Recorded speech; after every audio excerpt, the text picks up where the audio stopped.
ko sa'yo ngayong araw na to. Kung gaano mo ko pinasaya sa mula nung araw na tayo magkakilala.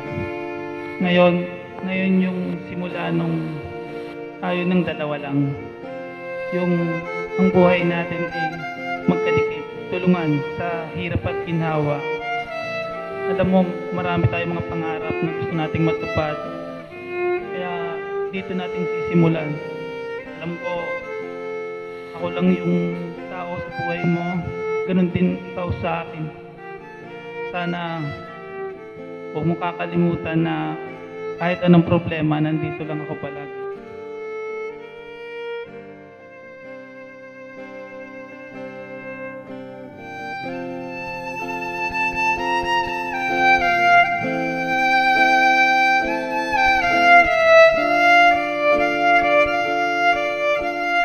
Jeff, sa halos 7 taon nating pinagsamahan, hindi naging madali para sa atin ang mga bagay-bagay.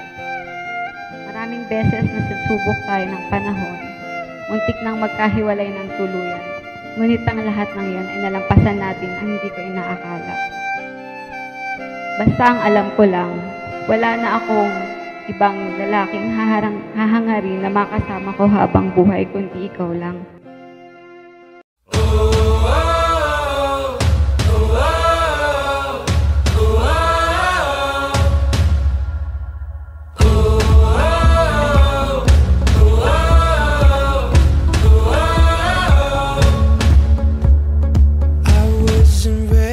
Something so heavy to whisk us away like it did.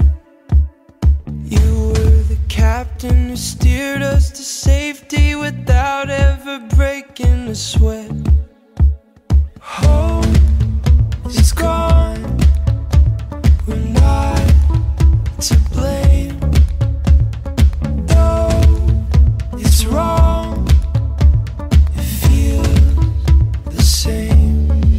If we're 100 feet beneath the deepest sea, we're at the mercy of the tide. No matter where we are, whether you're near or far, I'll be forever on your side. With you, the only thing out of the question. Masabi kong nasa iyo na ang lahat, kahit sino naman kayang umibig sa'yo. Pero nananatili kang tapat sa akin, sa kabila ng mga imperfections ko. Isa lang ang maipapangako ko sa'yo. Mula ngayon, magpahabang buhay, kamatayan lamang ang makakapagpahiwalay sa atin. I need to be next to you.